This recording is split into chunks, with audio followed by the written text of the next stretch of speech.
बिल्कुल कुछ इसी तरह दिल्ली एनसीआर का मौसम पिछले 2 दिन से बेहद खुशगवार है। रिमझिम बारिश हो रही है, ठंडी ठंडी हवाएं चल रही हैं। आसमान से गिरती बूंदों ने पेड़ पौधों को नया रंग रूप दे दिया है। पार्क्स में, बालकनी में लगे गमलों में, खेतों में हर तरफ श्रुतिका हरियाली ही हरियाली है। बिल्कुल ज्योत्सना, मौसम बहुत ज्यादा सुहावना हो चुका है और लोग भी इसका खूब मजा ले रहे हैं। बिल्कुल श्रुतिका, और लोग वेदर एंजॉय करें, अच्छी बात है, लेकिन मॉनसून में कुछ सावधानियां बरतने भी जरूरी होती हैं। जैसे कि अपने आसपास घर के आप बारिश का पानी इकट्ठा ना होने दें। गमलों के अंदर या घरों में जो डस्टबिन होते हैं आसपास कोई गंदगी ना हो, क्योंकि इन चीजों में जो लापरवाही होती है, क्योंकि पानी जब जमा रहता है उसमें मच्छरों को पनपने का मौका मिलता है। फिर मच्छरों का हमला शुरू हो जाता है और मच्छरों का हमला तो वैसे ही जान का दुश्मन बना हुआ है। दिल्ली, उत्तर प्रदेश, बिहार, उत्तराखंड, मध्य प्रदेश, हर स्टेट में डेंगू का आतंक है। शहरों में मच्छरों की पैदावार रोकने के लिए स्पेशल ड्राइव चलाई जा रही है। वहीं दिल्ली की अगर बात की जाए तो दिल्ली में इस साल 600 से ज्यादा मामले सामने आए हैं। वहीं बिहार में यह आंकड़ा 1500 के पार चला गया है और पूरे देश की बात की जाए तो 4000 से ज्यादा केसेस इस साल डेंगू के सामने आ चुके हैं।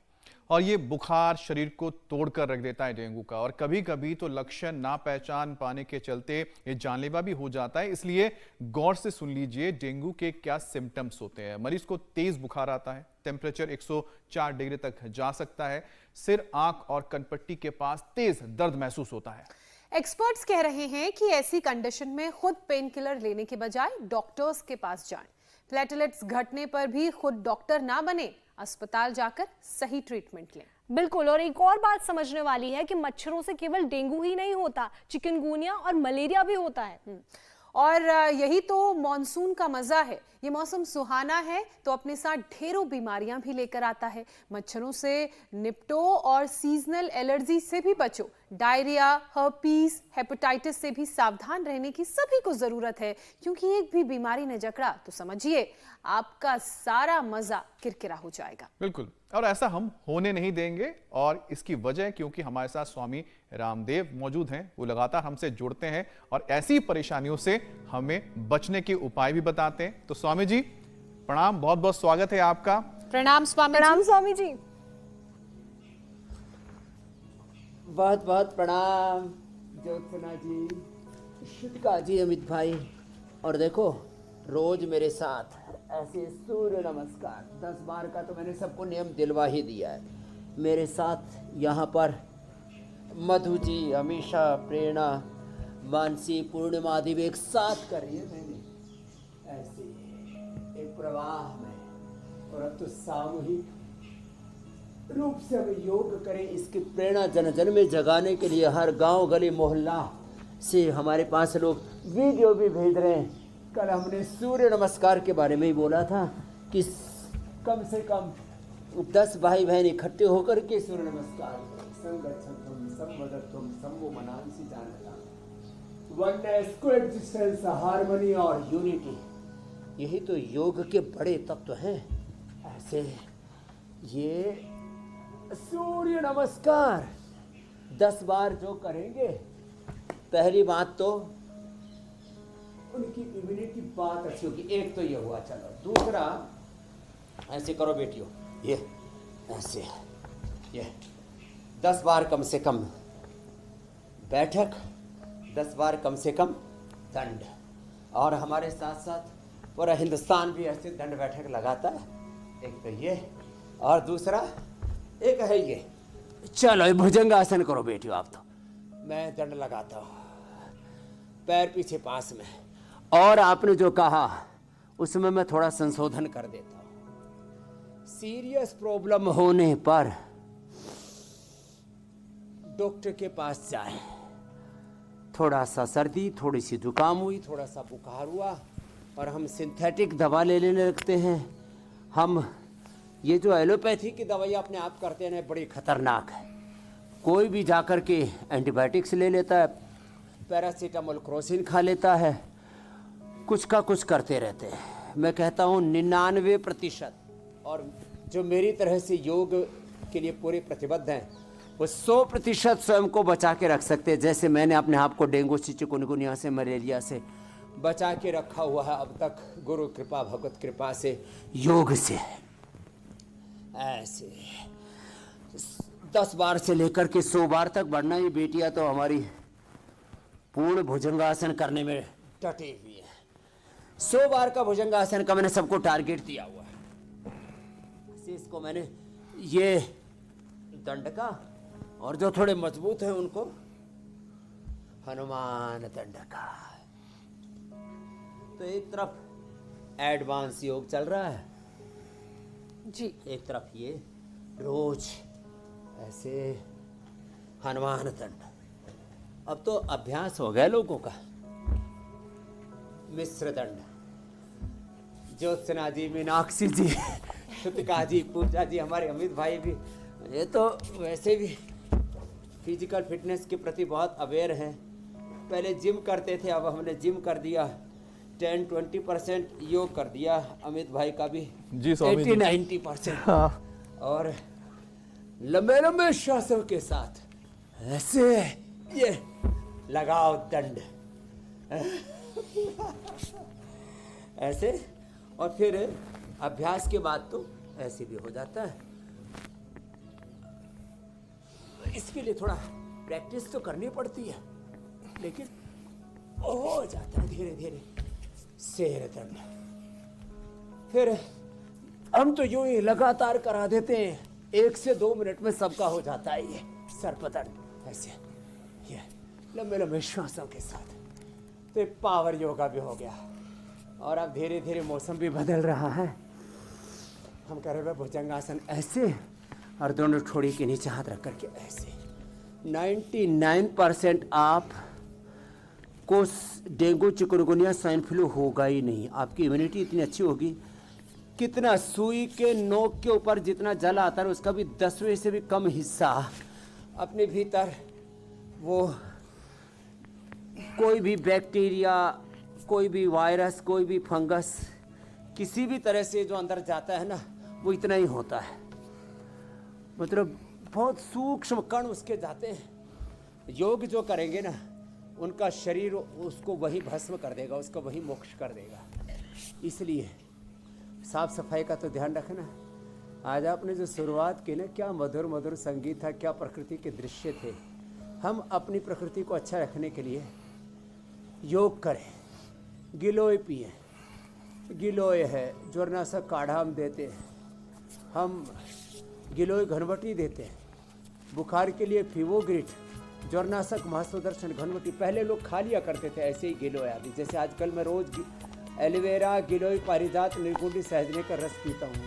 इसी भी वात के लिए परम औषधि है। ऐसे लंबे लंबे श्वासों के साथ गिलोय पी लें, ज्वरनाशक काढ़ा पी लें, गिलोय घनवटी खा लें, ज्वरनाशक महासुदर्शन ले लें, फीवोग्रिट ले लें। टाइफाइड होने पर टाइफोग्रिट भी देते हैं। प्लेटलेट के लिए तो अप्रतिम है। व्हीट ग्रास, एलोवेरा, गिलोय, पपीते के पत्तों का रस। अब स्वामी जी, और आपने अनार, 5 जिसका जिक्र किया था, फिर हमने खूबसूरत प्लेटोग्रिट भी दे तस्वीरों रखा का है। और उस संगीत का, तो आपके लिए हमने एक बार फिर से उस संगीत को बजाया है, ताकि उसके साथ साथ हम योग का भी आनंद लें। हाँ, संगीतमय योग। योग बड़ा सरस है। लोगों ने कहा जीवन बड़ा नीरस हो गया। मैंने कहा योग में ही रस है, रस हो वही सर। जीवन संगीतमय बन जाए ऐसे करते करते। जीवन संगीतमय बन जाए। और स्वामी जी, आपके कहने भर की देर थी कि यहाँ म्यूजिक बज पड़ा और वो अच्छी अच्छी खूबसूरत तस्वीरें जो आंखों को सुकून देती हैं, वो भी हमारे तमाम दर्शकों को हमने दिखाई। स्वामी जी, योग पैकेज की तो शुरुआत हो गई है, और जैसे ही आपने योग पैकेज शुरू किया, मेरे जहन में एक बात आई कि बीमारी से जुड़े हर सवाल का जवाब है अच्छी इम्यूनिटी। जैसा कि आप हमेशा कहते हैं, डेंगू, मलेरिया, चिकनगुनिया, टाइफाइड, कैसा भी बुखार क्यों ना हो, इम्यूनिटी अगर स्ट्रांग होगी तो ये पास भी नहीं फटक पाएंगे। स्वामी जी, इन बुखारों का उपचार भी जानेंगे, लेकिन उससे पहले एक बार फिर से इम्यूनिटी को मजबूत बनाने का पूरा पैकेज करवा दीजिए कि और क्या क्या लोग कर सकते हैं कि उनकी इम्यूनिटी स्ट्रांग रहे, तो जो डेंगू का डंक है वो शरीर के अंदर प्रवेश ना करे। तो देखो, सूर्य नमस्कार से हमने शुरुआत की थी। मेरी तरह से थोड़ा सा पावर योगा कर लेना तो सुपर इम्यूनिटी बन जाएगी। और एडवांस योगा हमारी बेटी कर ही रही है। जो ऐसे कर सके वो तो ये कर लेना एडवांस योगा।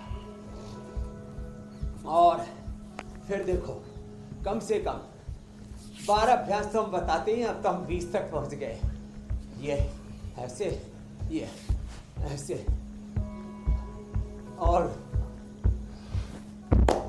आजकल तो गांव में सपाटा दंड ऐसे ऐसे सपाटा दंड लगा रहे और देसी घी खा रहे, दूध दही खा रहे, सेहत बना रहे, अपने फिजिक्स अच्छे बना रहे। एक ये सपाटा दंड, दूसरा ये विश्व दंड, ऐसे ऐसे, और ये ऐसे ऐसे। पहले तो होले होले किया था मैंने ऐसे, और फिर यदि कोई चक्कर दंड लगा ले साहब, फिर तो इम्यूनिटी इतने जबरदस्त बन जाती है, कहना ही क्या। कोई इतना भी ना कर पाए तो ये कर ले।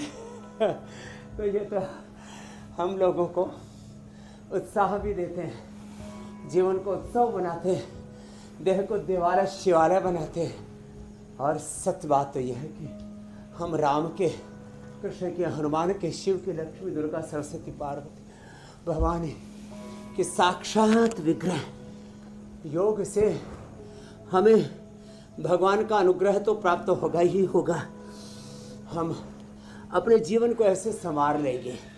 ये तो रोज ही करवा देते हैं हम, ऐसे ऐसे इतना और ये इतना जी। ऐसे 10-20 बार। कोई मोटा मोटी भी नहीं रहेगा, कोई खोटा खोटी भी नहीं रहेगा, लंबे लंबे श्वासों के साथ ऐसे। ये तो रोज की दिनचर्या जी का स्वामी जी। हिस्सा बना ले तो फिर कोई समस्या ही नहीं रहेगी। योग को अपने चाहे जीवन योग का रहेगा, हिस्सा वहाँ कोई बनाएंगे रोग, तो कोई सारी अंधेरा, कोई समस्याएं दुख, दूर कोई हो दरिद्रता, जाएंगी। नैराश, कुंठा। स्वामी जी, पिछले दिनों की कुछ हम बात करें तो मौसम इतना सुहाना हो गया है, इतना आनंद मिल रहा है, रह रहकर बारिश हो रही है। लेकिन स्वामी जी, बारिश में दिक्कत भी होती है, दूषित पानी से जो जगह जगह जमा हो जाता है। और स्टडी ये बताती है कि गंदे पानी से हर साल 40 लाख लोग बीमार होते हैं। तो गंदे पानी से होने वाले डायरिया से 10 लाख लोग अपनी जान गंवाते हैं। स्वामी जी, योग के साथ साथ ये बताइए कि जो अपने आसपास गंदगी जमा हो जाती है, खासकर पानी, इनकी सफाई कैसे करें और क्यों जरूरी है, उसका तो हमने जिक्र किया ही। तस्वीरें भी हम दिखा रहे हैं। देखो, एक तो एक तो अपने पाचन तंत्र को, एक तो प्रतिरक्षा तंत्र जिसको इम्यूनिटी कहते हैं अंग्रेजी में, फिर दूसरे अपने पाचन तंत्र को अच्छा करें। डायरिया, उल्टी, दस्त, लिवर किडनी की प्रॉब्लम्स, फिर किसी को जो है जिसकी आंतें बहुत नाजुक है उसको colitis, IBS, irritable bowel syndrome, फिर और बहुत तरह के उपद्रव होने लगते हैं। पवन मुक्तासन तो नियम से 1-2 मिनट करें, उत्तान पादासन करें। स्वामी जी, गंदे पानी का मैंने इसलिए जिक्र किया कि बारिश होती है, सड़कों में पानी भर आता है, कई जगह वाटर जो है वो क्लॉग हो जाता है, वहाँ फिर गंदे मच्छर पनपते हैं, उससे लोगों को तमाम तरह की परेशानियां होती हैं। और उसकी जितना मजा बारिश देती है, फिर उसके बाद गंदे पानी में भी, ये अच्छे गंदा पानी में भी सजा मच्छर बन जाता पनपते है। हैं। तस्वीरें भी हम दिखा रहे हैं। और पानी का जमावड़ा कहीं पर भी नहीं होने दें, और उसके लिए व्यक्तिगत तौर पर प्रयास करें, अपने घर, अपने आस पड़ोस में, अपनी कॉलोनी में, अपने सामने की सड़कों पर, और सार्वजनिक रूप से जहाँ पर ज़्यादा ही पानी का जमावड़ा होता है तो जन जमावड़ा करके, जन आंदोलन करके वहाँ की नगर पालिकाओं पर, वहाँ की ग्राम पंचायत पर दबाव डालें, वहाँ के जनप्रतिनिधियों पर, कि तुमने यदि ये गंदगी साफ नहीं की तो तुमको साफ कर देंगे, अगली बार तुमको गांव प्रधान नहीं बनने देंगे, तुमको यहाँ वार्ड मेंबर नहीं बनने देंगे, MLA MP CM नहीं बनने देंगे, तुम्हारी खैर नहीं, यदि तुमने हमारा ख्याल नहीं रखा तो देखो आपको थोड़ा जागरूक तो होना ही पड़ेगा, व्यक्तिगत तौर पर भी प्रयास करने पड़ेंगे। जैसे हमने कहा, हमने पूरा हमारा हजारों एकड़ का परिसर है योगग्राम का, निरामयम का, पतंजलि योग पीठ का, लेकिन हम पानी का जमावड़ा,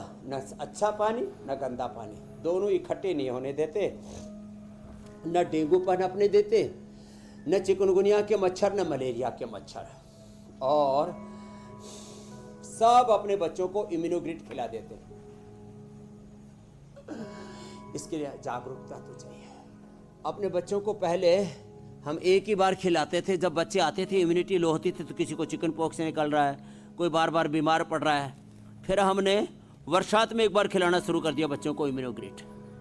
फिर सर्दी से पहले खिलाना शुरू कर दिया, नहीं तो बच्चों को सर्दी जुकाम कफ कोल्ड कुछ ना कुछ होता रहता था। तो ये 3 बार 1-1 2-2 सप्ताह का कोर्स करा देते हैं और फिर बच्चों की इम्यूनिटी सुपर इम्यूनिटी हो जाती है। जिनकी कफ प्रकृति है दूध में हल्दी सलाजी च्यवनप्राश, जिनकी वात प्रकृति है उनको तो एलोवेरा गिलोय थोड़ा सा ज़्यादा पिला दो, और जिनकी पित्त प्रकृति है उनको तो एलोवेरा वीटाग्रास लौकी पेठा शीशम पीपल बेल के पत्ते का रस, या एसिडिटी के लिए रेडीमेड में एसिडोग्रिड लिवोग्रिड। जिनकी कफ प्रकृति है उनको श्वासारी या दिव्य पेय के साथ श्वासारी ब्रोंकोम, और जिनकी वात प्रकृति है उनको पीडानिल गोल्ड ऑर्थोग्रिड और पीडानिल जूस में बार बार एलोवेरा किलो सदाबहार और निर्गुंडी सहजना का रस बता रहा था। तो ये वात पित्त कफ त्रिदोष अपनी प्रकृति के अनुरूप हम आहार का चयन करें। एक बार खाएं, एक भुक्तम सदारोग्यम, द्विभुक्तम बलवर्धनम, त्रिभुक्तम सदारोगम, चतुर्भुक्तम तो मार्ग का मैंने अभियान शुरू किया है कि 8 बजे तक खा लें, अगले दिन फिर 12 बजे खाएं। सुबह का नाश्ता और पका हुआ तो कम से कम बंद करें, थोड़े काढ़े पी लिया करें, ज़्यादा भूख लगती है तो फल खा लिया करें। ये जो सुबह सुबह अपने पेट पर जो अत्याचार करते हैं, हम क्रूरता करते हैं, इससे बाज आना पड़ेगा। तो जी, और मंडूकासन पवन मुक्तासन तो अब दिनचर्या का हिस्सा बना दिया है हमने। तो इम्यूनिटी भी ज़बरदस्त रहेगी, डाइजेस्टिव सिस्टम भी ज़बरदस्त रहेगा। इधर थेरापी भी कर रहे हैं हमारे भाई, जहाँ स्वामी जी एक थेरेपी तो लोगों को ठंडा एंड गर्म से एक दिन बरसात के दिनों में करना ही चाहिए, और वो थेरेपी है कि आसपास पानी जमा ना होने दें, hot and cold press. Crash course कर लें। और स्वामी जी एक मच्छर कितना खतरनाक हो सकता है ये तो नाना पाटेकर से लेके कई लोगों ने बताया है। बहरहाल मॉनसून में स्वामी जी मच्छर और उनसे होने वाली बीमारियों का प्रकोप भी बढ़ जाता है। डेंगू मलेरिया मच्छरों से होने वाले जो सबसे खतरनाक रोग है। लेकिन पहले बात तो हम डेंगू की करेंगे स्वामी जी, क्योंकि डेंगू का आतंक पिछले साल के मुकाबले ज़्यादा बढ़ गया है। और जानलेवा बुखार से कैसे बचा जाए उपाय बताएं। एक मैं आपसे स्वामी जी एक घटना का जिक्र करना चाहता हूं जो मुझे अभी पता लगा है। मेरे परिवार के एक जानने वाले व्यक्ति ने बताया कि उनके पड़ोस में एक लड़की थी जिसकी उम्र महज 20-22 साल थी। स्वामी जी बुखार हुआ, 1 हफ्ते के अंदर उसकी मौत हो गई, क्योंकि देर से पता लगा कि उसे डेंगू हुआ था। घर में इलाज कर रहे थे, नॉर्मल जो आपके दवाइयाँ होती है चल रही थी, और देखिए एक जिंदगी चली गई इस तरह से।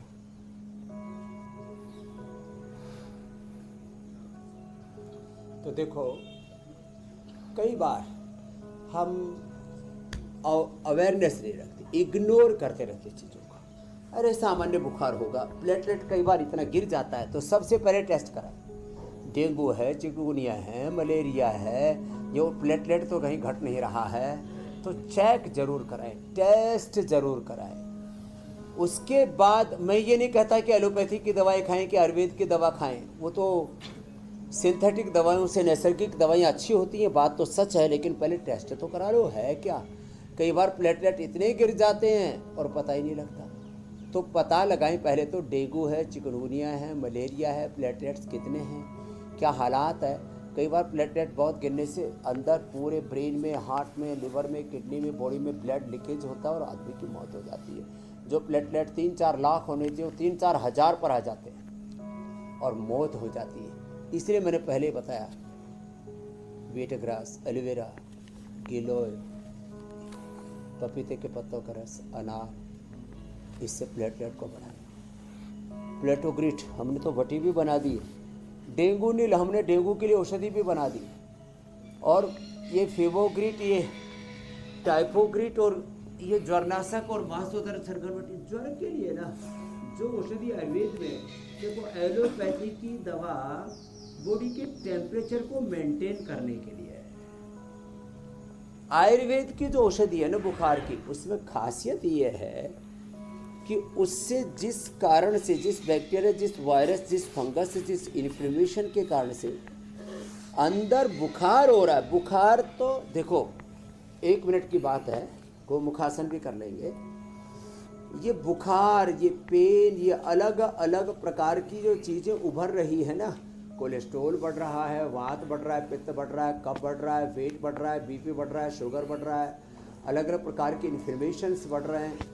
ये सब इन्फ्लेमेशंस और सारे जो भी बड़ी हुई चीज़ें, ये इंडिकेशन है कि कुछ गड़बड़ हो रहा है। और हम क्या करते हैं, सिंथेटिक दवाएं लेकर के जो इंडिकेशंस हैं, जो संकेत हैं, जो हमें सजग जागरूक बना रहे हैं कि भाई सावधान हो जाओ, हम उन्हीं सिम्टम्स के ऊपर प्रहार करने लगते हैं।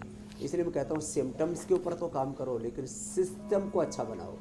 तो through yoga, through Ayurveda, through naturopathy we are providing symptomatic and systemic treatment. जिस कारण से रोग हो रहा है उसका हम निवारण करते हैं, रोज इंडिया टीवी पर बताते हैं, सबको जागरूक बनाते हैं। और हमारी कोशिश है कुछ असाध्य परिस्थितियों को छोड़ करके 99% आप स्वास्थ्य के क्षेत्र में आत्मनिर्भर बने, स्वावलंबी बने।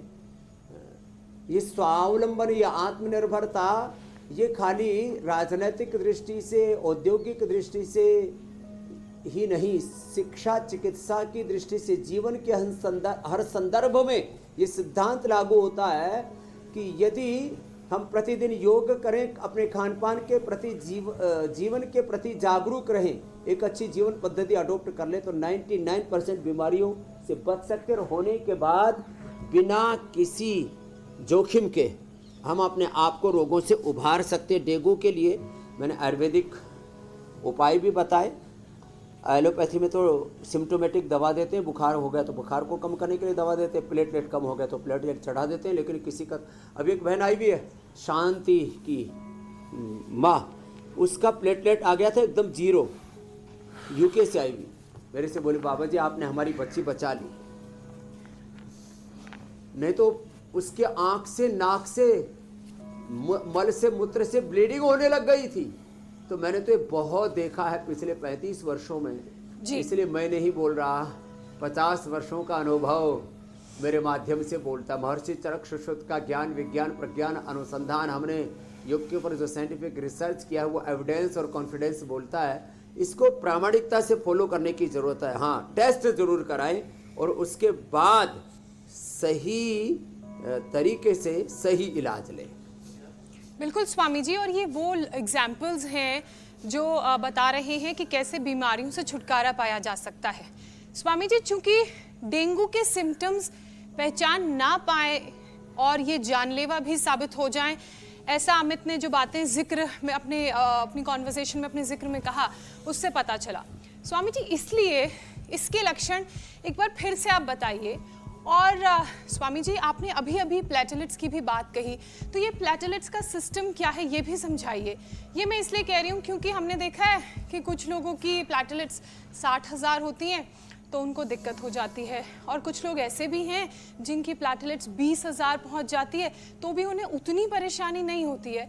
तो ये कम ज़्यादा अलग अलग शरीर में प्लेटलेट्स का कैसे सिस्टम चलता है, इसके बारे में इस तीनों चीज़ों को थोड़ा सा बताता हूँ। ये तो बॉडी में धीरे धीरे एकदम से डाउन होगा तो दिक्कत होगी, धीरे धीरे धीरे धीरे करके सेटल्ड हो रही है तो बॉडी हर परिस्थिति में अपने आप को एडजस्ट कर लेती है। तो कम होने से आंतरिक रूप से तो दिक्कत ही होती है, बॉडी उसको एकदम से रेस्पॉन्ड नहीं करती है। तो एक तो डेंगू में प्लेटलेट घटते हैं, तो ये ब्लड टेस्ट से ही पता लगता है, क्योंकि आप इसका इंतज़ार करते रहेंगे कि आँखों में लालिमा कब आए, नाक से ब्लीडिंग कब हो, यूरिन से और या टॉयलेट के रास्ते से ब्लड लीकेज हो, उसकी प्रतीक्षा मत कीजिए। बुखार होती है ब्लड टेस्ट कराइए, पहले तो ये पता लगाइए किस तरह का बुखार है और प्लेटलेट चेक करवाइए। प्लेटलेट जो है ये ब्लड का कंपोनेंट है, WBC, RBC, प्लेटलेट, ये 3 मेन कंपोनेंट होते हैं। और उस ब्लड के अंदर फिर हजारों, लाखों, करोड़ों, हजारों तो प्रत्यक्ष रूप से आप उनको टेस्ट कर सकते हो, देख सकते हो, लेबोरेटरी में माप सकते हो, और लाखों और करोड़ों उसमें से ऊर्जा कण उसमें विद्यमान होते हैं। ये बहुत ही ज़बरदस्त विज्ञान है। तो प्लेटलेट एक ब्लड का कंपोनेंट है, ये डाउन हो जाए तो ये ब्लड को गाढ़ा रखता है और इसके शरीर को के पोषण देने में और शरीर की इम्यूनिटी में भी इसकी भागीदारी होती है। दूसरा बुखार चिकनगुनिया का होता है, जिसमें जॉइंट पेन होता है। थोड़ा बहुत तो सारा शरीर अकड़ता है ये सभी बुखार में, लेकिन जब ज़्यादा आपकी ये सब अंगुलियां, घुटने, कमर, गर्दन, कंधे सब अकड़ने लगें तो ये सामान्य लक्षण है कि आपको चिकनगुनिया हो गया है। और जो बहुत तेज बुखार आता है ठंड दे करके, तो समझ लेना कि आपको मलेरिया है। और रह रह करके बुखार आता है, एक बार गया फिर आया, फिर गया फिर आया, तो ये मलेरिया हो सकता है।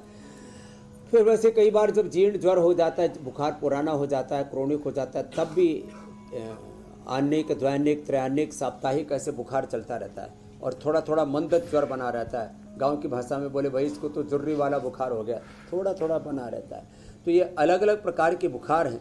और हाँ, जब पेट में थोड़ा दुख है, आंतों पर सूजन आ जाती है, खाना पीना कम हो जाता है, बुखार बना रहता है, इसको ये टाइफाइड होता है।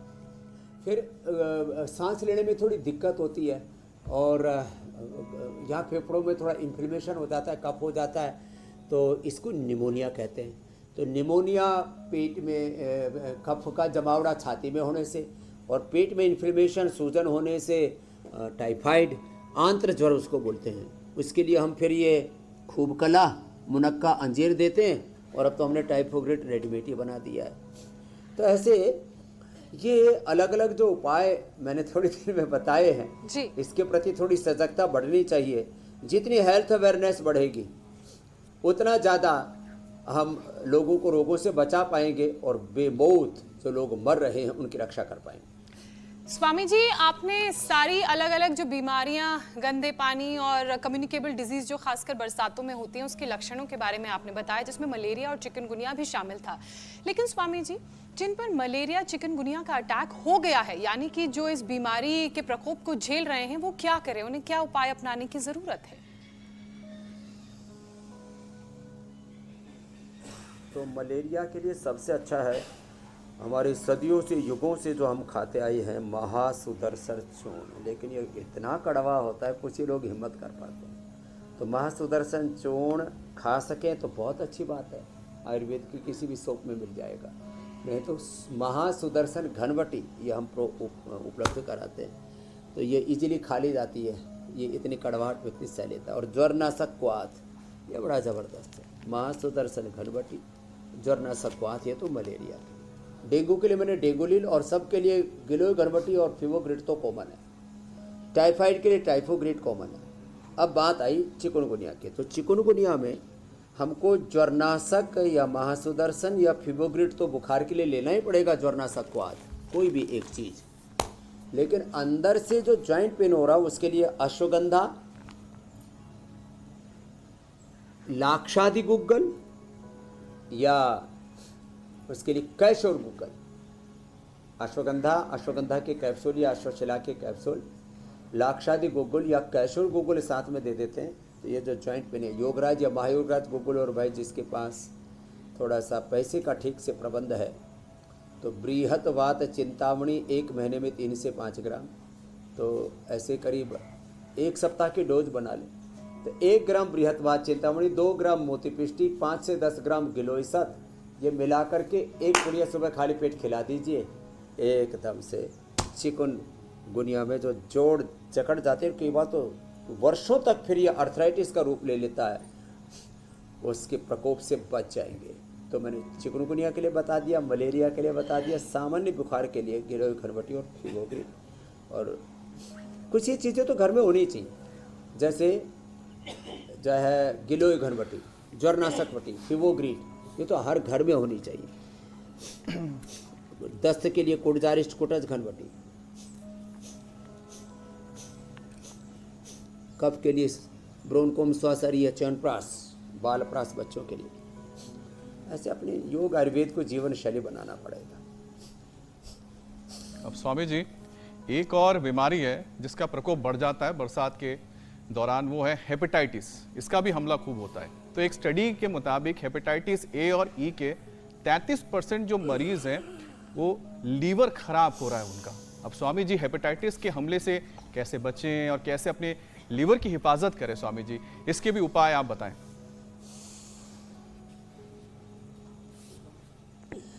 एक भाई बैठे हमारे यहाँ लीवर सिरोसिस वाला, इधर ना, इसका लीवर में पानी भर गया था, इसको लिवोग्रिट, लिवामृत और सर्वकल्प काढ़ा दे के ठीक किया। दूसरा क्या नाम बेटा? हैं? निखिल पाटिल, आओ बेटा करो, इधर आओ, मंडूकासन करो। इसका तो मंडूकासन करने से टाइप 1 डायबिटीज 73 इंसुलिन था। इधर आओ बेटा, हाँ, आप इधर आओ निखिल, आप इधर आओ जी भाई साहब, क्या नाम है? सुरेंद्र प्रताप। लिवर सिरोसिस ठीक किया है। आप तो hepatitis, liver cirrhosis, liver fibrosis, आप जितना कर सको करो। और इसने निखिल पाटिल ने तो बहुत 73 यूनिट इंसुलिन एक सप्ताह में बंद कर दिया। इंसुलिन के बावजूद इसका खाने के बाद का 500, खाली पेट 250 इसका शुगर आता था। और अब कितना आ रहा है बेटा? माइक में बोलो। अभी मेरा शुगर खाने के बाद 110 से ऊपर नहीं जा रहा है। और खाली पेट? खाली पेट 70, 80, लो 85। ये बहुत बड़ी बात है। और कब हुआ था शुगर बेटा? शुगर मेरे को 1 अगस्त को डिटेक्ट हुआ था बाबा। और कितना मिला था उस समय? 400 500 उस कितना? समय 535 मिला था बाबा। 535 मिला था। और अब इसको इंसुलिन लग रही थी 72 यूनिट एक दिन में, एक दिन में पेट में, नाभि के बाजू में ले और अब कितनी लग रही है? अभी एक भी नहीं बाबा, आपकी कृपा से सब बढ़िया है। क्या बात, सब इंसुलिन उधर ही छोड़ के आया, घर ही छोड़ के आए? सब घर ही छोड़ के करो आया। बेटा, योग मुद्रासन, मंडूकासन करो। तो ये 2 उदाहरण मैंने दिए। टाइप 1 डायबिटीज से भी पूरी दुनिया ग्रसित है। फिर liver cirrhosis, hepatitis, liver failure, kidney failure, liver failure के लिए लिवोग्रिट, लिवामृत, भूमि आंवला, पुनर्नवा, मकोई, व्हीट ग्रास, एलोवेरा, अनार, पपीते के पत्ते, एरेंड का रस और श्योनाक, 9 चीज़ों का जूस पिलाते हैं हम। और खाने पीने पर कंट्रोल कराते हैं। अनार, पपीता, सेब, अमरूद, फ्रूट ड्राइट इस पर डाल देते हैं। बकरी का दूध लीवर में, ऊँटनी का दूध पिलाते हैं हम। पेनक्रियाज की टाइप 1 डायबिटीज अब स्वामी और जी, लीवर पेनक्रियाज पूरा अच्छा हो जाता है। ये प्रमाण है आपके सामने। स्वामी जी आपने बीकानेर की याद दिला दी दिनों की, बाकी जहाँ पर कपालभाति तो सबको करना है। करो बेटा। ऊँटनी के दूध का स्वाद चखने का मौका मिला था स्वामी जी। और पहली बार स्वामी जी बचपन में पहले बात पता ही लगा था कि ऊँटनी का ऊँटनी का भी आर्थराइटिस दूध के होता लिए, है। डायबिटीज के लिए परम औषधि है। अच्छा, अब तो इसके गुण तो अभी पता लग रहे हैं स्वामी जी आपसे। ये थोड़ा सा खारा होता है। अरे ऊँटनी का दूध तो बहुत ज्यादा होता है, बस लंबा नहीं टिकता है, इसकी सेल्फ लाइफ थोड़ी कम होती है जी। इसलिए तुरंत पीना पड़ता है या उसको प्रिजर्व करना पड़ता है। अच्छा स्वामी जी, मौसम का जिक्र कर ही रहे हैं, तो मौसम जो इस वक्त है जिसमें बरसात है, और बरसात में जब मौसम होता है उसमें हवा में काफ़ी नमी जो होती है बढ़ जाती है। तो ऐसे में जो रेस्पिरेटरी ट्रैक है हमारे स्वामी जी, उसमें भी सूजन आ जाती है, जिसके चलते जो सांस के जो मरीज है, जिनको एस्थमा या दूसरी परेशानी है, लंग्स की जिससे जो परेशान रहते हैं, उनकी परेशानी और दुगनी हो इन जाती है। बेटियों को तो कोई दिक्कत इसलिए नहीं होगी। ये तो तो स्वामी जी, अब प्राणायाम का एक सुपर सेशन हो योगा जाए, क्या है भाई, मधु, ताकि जिन्हें अमीषा, रेस्पिरेटरी के प्रेरणा, प्रॉब्लम्स हैं, मानसिक पूर्णिमा उन्हें को आराम मिले। जोरदार अभिनंदन। प्राणायाम का सेशन सबके लिए कराते हैं, जो एडवांस योगा नहीं कर पाते वो भी। दूध में हल्दी, शिलाजीत, च्यवनप्राश, कफ रोगों के लिए और सांसारिक रोगों को, और वात रोगों के लिए दूध में हल्दी, शिलाजीत और लाक्षादि गोकुल, और पित्त रोगों के लिए दूध में सौंफ उबाल के लो। कफ रोगी उसमें छोटी पीपल उबाल के लो, खजूर उबाल के लो। 2400 किलोमीटर लंबा रेस्पिरेटरी ट्रैक, 1 लाख किलोमीटर लंबा सर्कुलेटरी ट्रैक, फर्स्ट क्लास हो जाता है भस्त्रिका से। इम्यूनिटी बढ़ जाती है, शुगर कम हो जाता है, मोटापा कम हो जाता है, कैंसर तक दूर हो जाता है। ये महिमा है भस्त्रिका की, और लाइव एग्जांपल्स के साथ में बताता हूँ रोज। अगला kapalbhati, liver, spleen, intestine, pancreas, uterus, ovary, prostate, पूरे internal organs, vital organs healthy हो जाते हैं। मूलाधार से सहस्रार तक अंतःचक्र जागृत हो जाते हैं, देह दिवाला बन जाता है, कुंडलिनी जागरण हो जाता है, ऊर्ध्वारण हो जाता है शक्ति का। पूरे संसार में 3 ही चीज़ें, मैटर, एनर्जी और सुप्रीम एनर्जी तो परमात्मा है ही।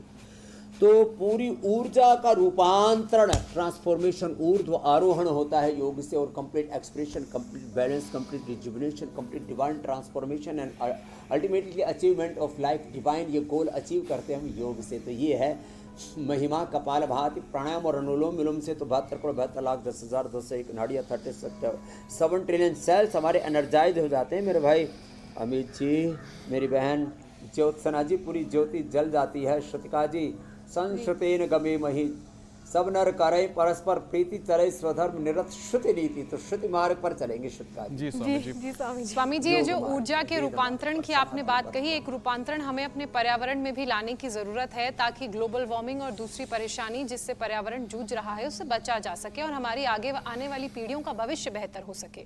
स्वामी जी, इसलिए अब योगाभ्यास प्राणायाम के बाद उस मिशन की तरफ बढ़ते हैं जो लगातार इंडिया टीवी आपके साथ मिलकर चला रहा है, एक पौधा सेहत के नाम।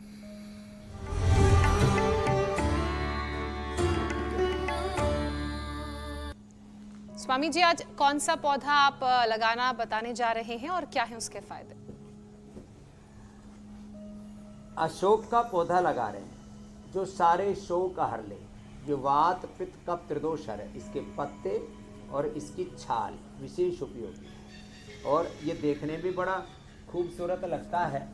और इसको आप बड़े से गमले में भी लगा सकते हैं और अपनी घर में यदि किसी कोठी है, किसी का घर है तो दीवार के चारों तरफ लगा दी तो चार दीवारी हरी भरी दिखती है। और ये माताओं बहनों को मासिक धर्म की समस्याएं भी दूर करने में बड़ी मदद करता है। और आयुर्वेद में तो इसका अशोकारिष्ट पूरा एक औषधि इसकी बनती है। तो ये वात पित्त कफ त्रिदोष के लिए, पेट के लिए भी अच्छा, इम्यूनिटी के लिए भी अच्छा है। और कहीं पर भी शरीर में स्वेलिंग आ जाती, इन्फ्लेमेशन आ जाती है, उसको भी ये दूर करता है और देखने में तो खूबसूरत लगता ही है। अशोक वाटिका में माता सीता जी रही थी तो अपने घर में अशोक जरूर लगाएं, ये शुभ का प्रतीक है और जहाँ अशोक होगा वहाँ कोई शोक नहीं होगा। जी, अशोक के चमत्कारी फायदे के बाद स्वामी जी, अब बारी वायरल दावे की सच्चाई जानने की। स्वामी जी, दावा ये किया जा रहा है कि अगर एक बार डेंगू हो जाए तो दोबारा नहीं हो सकता, तो क्या ये दावा सही है या गलत? ये दावा सही नहीं है। कुछ लोगों को ऐसा है कि उससे फिर हमारी इम्यूनिटी ऐसी डेवलप हो जाती है कि उससे फिर ये तो इम्यूनिटी 3 से 6 महीने में ख़त्म हो जाती है। किसी भी प्रकार की जो हम कृत्रिम जो इम्यूनिटी है, जो हम बाह्य प्रयत्न से जो इन्निट इम्यूनिटी है ना, वो ज़्यादा महत्वपूर्ण है। तो डेंगू, मलेरिया, चिकनगुनिया, कोई भी बीमारी ये दोबारा हो सकती है क्योंकि बैक्टीरिया, वायरल, फंगल जो इन्फेक्शन होते हैं एक प्रकार की इम्यूनिटी हमारे भीतर जरूर डेवलप करते हैं, लेकिन 3 से 6 महीने के बाद वो अपना अस्तित्व खो देती है। इसलिए कंटिन्यू अपनी इम्यूनिटी को अच्छा रखना है तो योग करते रहिए, गिलोय खाते रहिए। बिल्कुल, योग करते रहिए, गिलोई खाते रहिए, अपने शरीर को बीमारियों से बचाते रहिए और जो दावा ये किया गया है ये बिल्कुल गलत है। स्वामी जी, अब बारी योग पंचायत लगाने की।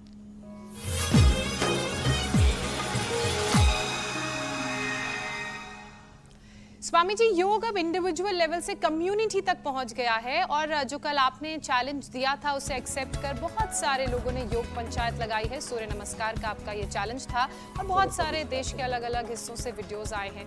अंबाला से ये वीडियो आया है, इसके अलावा पुणे भी पीछे नहीं है, पुणे तो योग में हमेशा आगे रहता है। महाराष्ट्र से वीडियो आया है जहाँ योग पंचायत लगी है। आपने बोला था 10 से ज्यादा, इन तस्वीरों में, इन वीडियोज में तो बहुत सारे लोग दिखाई बड़ा अच्छा लग रहा है। पूरा देश योग में हो रहा है, अलग अलग स्कूलों में, कॉलेजों में, कम्युनिटी में, अलग अलग योग की कक्षाओं में। ये सब देख करके ऐसा लग रहा है भारत और भारत का भविष्य सुरक्षित है। विजेता का नाम बताओ जी। ये आनंद स्वामी है। जी, इंडिविजुअल वीडियो आते थे जी, योग सामूहिकता में पंचायत योग के चैलेंज को एक्सेप्ट कर जो वीडियोस आए हैं सारे बहुत अच्छे हैं, लेकिन एक वीडियो जो पुणे से आया है वो बहुत ही शानदार है।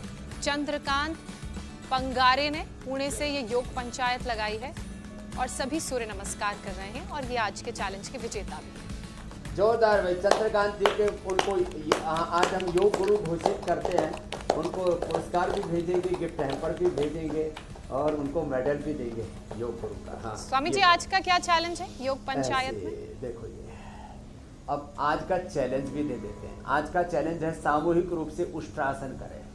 ऐसे बड़ी इजीली हो जाता है और एक साथ सब करेंगे जैसे मेरे साथ कर रहे हैं ना यहाँ, ऐसे ये योग पंचायत का कल का चैलेंज है और आपको योग गुरु बनने का अवसर दे रहे। योग गुरु होना तो जीवन की बहुत बड़ी उपलब्धि है। ये योग गुरु का जो पुरस्कार है ये तो पद्मश्री, पद्म भूषण, पद्म विभूषण से भी बढ़ कर के है। ये योग रत्न का पुरस्कार है आपके लिए। चलो देखो ये ऐसे तो उष्ट्रासन पूर्ण उष्ट्रासन तो देखो कम ही कर पाएंगे। तो उष्ट्रासन का कल का चैलेंज, और मुझे लगता है ऐसे ही हजारों वीडियो हमारे पास में आएंगे। आज की वीडियो देख करके तबीयत खुश हो गई। हाँ, बिल्कुल स्वामी बहुत आनंद हो रहा है। योगमय राष्ट्र और विश्व हो रहा है। और आज का योग पंचायत का चैलेंज भी स्वामी जी ने दे दिया है, उष्ट्रासन। आप भी अपनी पूरी टीम के साथ, ग्रुप के साथ इस चैलेंज को एक्सेप्ट करें। और इंडिया टीवी की स्क्रीन पर नंबर फ्लैश हो रहे थे, उन नंबर्स पे अपने वीडियो भेजें। वीडियोस कल हम ना सिर्फ दिखाएंगे बल्कि जो सबसे बहुत अच्छा बहुत वीडियो होगा उसे धन्यवाद। इनाम भी स्वामी जी की तरफ से दिया जाएगा। स्वामी जी, अब आपसे इजाजत लेने का वक्त है।